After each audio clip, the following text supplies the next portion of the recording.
حضرت فاروق اعظم کی بات آئی ہے تو مجھے ان کی زندگی کا آخری وقت یاد آتا ہے.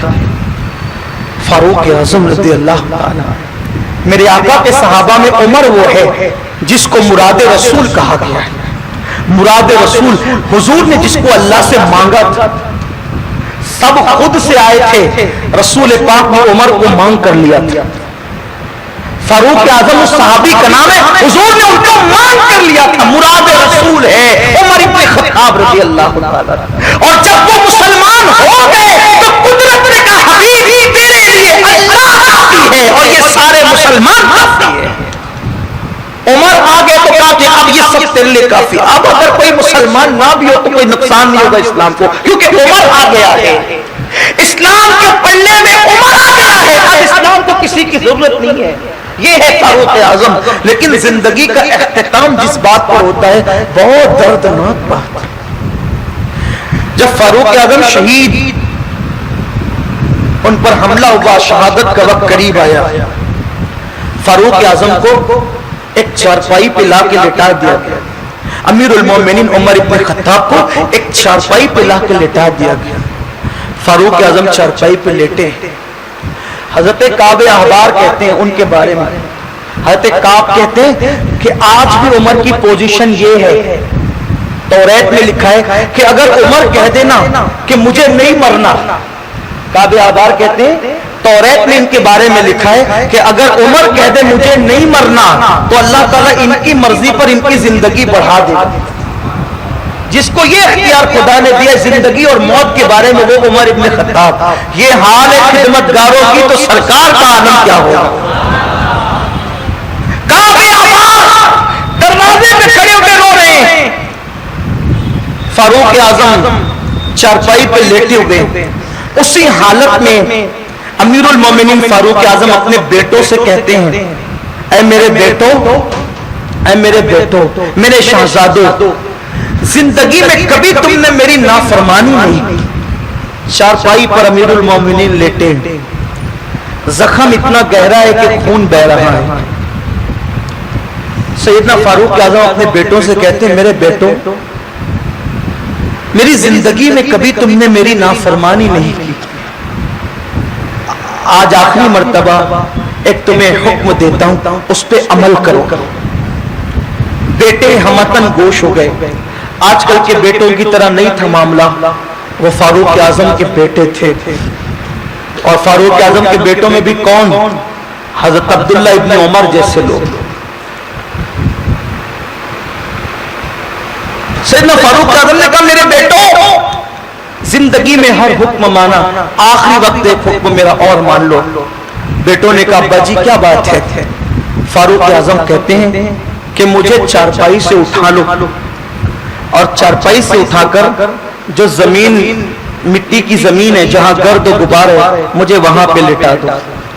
سیدنا فاروق اعظم کو وہاں پر، کیونکہ بیٹوں کو حکم تھا، بیٹوں نے چارپائی سے اٹھایا اور اٹھا کر کے آپ کو زمین پہ ڈال دیا.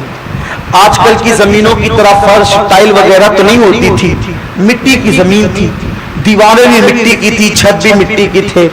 کھجوروں کے تنوں سے مٹی کی چھت بنا کرتی تھی. یہ گھر تھے اور ان کے گھروں کا حال یہ تھا کہ ہاتھ اٹھاتے تھے تو ہاتھ جو ہے وہ چھت پہ لگتے تھے. بعض صحابہ کے گھر کا حال تو یہ تھا کہ وہ اپنے گھر میں پورے قد سے کھڑے بھی نہیں ہو سکتے تھے. ان کے گھروں کی چھتیں اتنی چھوٹی چھوٹی سی تھی. تو اوپر مٹی تھی، نیچے مٹی تھی، دائیں مٹی تھی، فرش کا تصور نہیں تھا. جب آپ کو پلنگ سے اٹھا کر، کھاٹ سے اٹھا کر جب بیٹوں نے مٹی پہ ڈالا تو مورخ لکھتا ہے کہ سیدنا فاروق اعظم اپنا خون آلود رخسار یہ زمین پہ رگڑتے تھے اور رگڑ کر کہتے تھے اللہ، عمر کی رخصتی کا وقت آ گیا ہے، تو عمر کو بخش دے، عمر کو معاف کر دے، اس کی مغفرت کر دے. پھر یہ رخسار زمین پہ رگڑتے اور کہتے تھے کہ اللہ عمر کی مغفرت کر دے، عمر کو معاف کر دے. یہ کون کہہ رہا ہے؟ جس کے بارے میں حدیث ہے کہ میرے بعد اگر کوئی نبی ہوتا تو عمر ابن خطاب ہوتے. اور وہ اینڈ ہے زندگی کا، اختتام ہے زندگی کا، جس کی صحابیت میں کوئی شک نہیں، جس کی رائے کی تائید میں قرآن کی کم و بیش 22 آیتیں نازل ہوتی ہیں، جس نے 3 بر اعظموں میں اسلام کا پرچم لہرایا، جس نے اسلام کو اتنی ترقی پر لے گیا کہ فاروق اعظم رضی اللہ تعالیٰ کے آنے سے کہا گیا کہ اسلام کو اللہ نے عزت نصیب فرمائی، عزت والے اسلام کو عزت ملی۔ فاروق اعظم رضی اللہ تعالیٰ عنہ کے اسلام میں آنے سے سیدنا فاروق اعظم کبھی یہ رخسار زمین پہ رگڑتے اور کہتے اللہ عمر کی مغفرت فرما، کبھی یہ رخسار زمین پہ رگڑتے اور کہتے اللہ عمر کی مغفرت فرما۔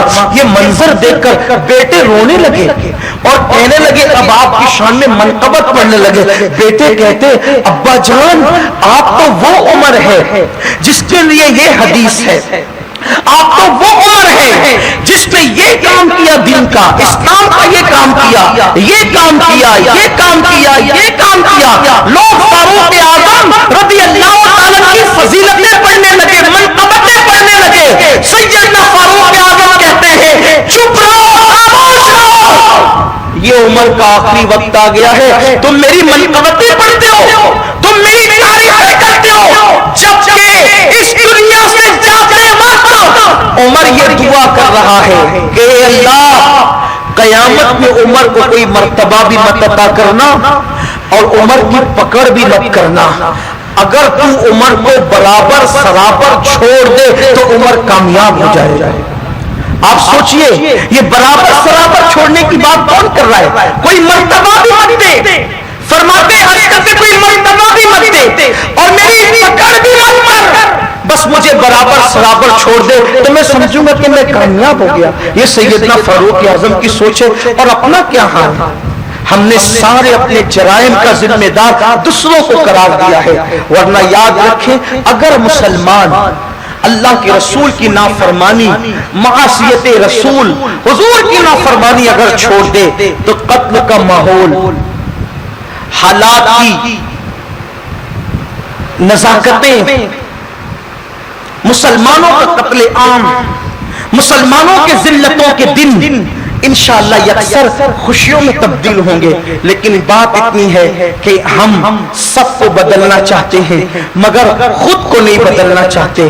ہم سوچتے ہیں کہ بس کھوکھلے نعروں سے تبدیلی آ جائے، صرف تقریروں سے تبدیلی آ جائے، سیمیناروں سے تبدیلی آ جائے، کانفرنسوں سے تبدیلی آ جائے۔ یاد رکھنا جب تک اپنے اندر تبدیلی نہیں آئے گی اس وقت تک کہ ماحول نہیں بدلنے والا۔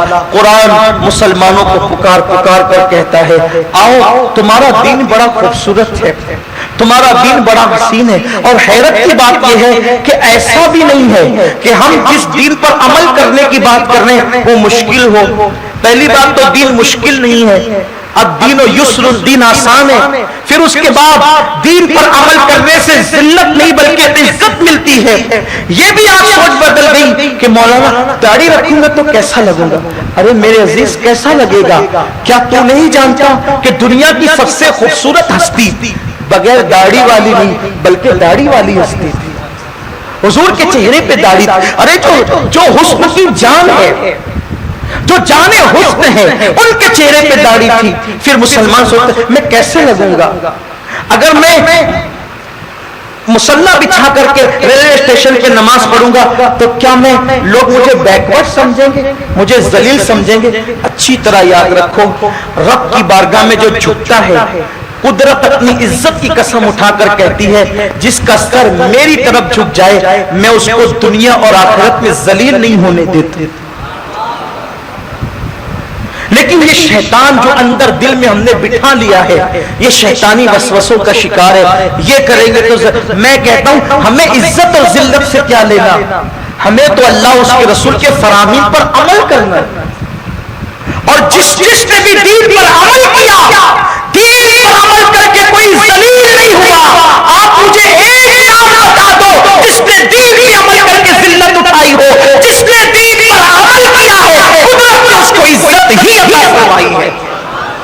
آپ اٹھا کر کے دیکھ لیں دور رسالت سے لے کر آج تک ہر دین پر عمل کرنے والے کو قدرت نے عزت دی ہے۔ یہ ہمارے دلوں میں بیٹھے ہوئے شیطان کا فریب ہے کہ دین پہ عمل کرو گے تو ذلیل ہو جاؤ گے. ایسا نہیں ہے, اس لیے کہ جس نے ہمارے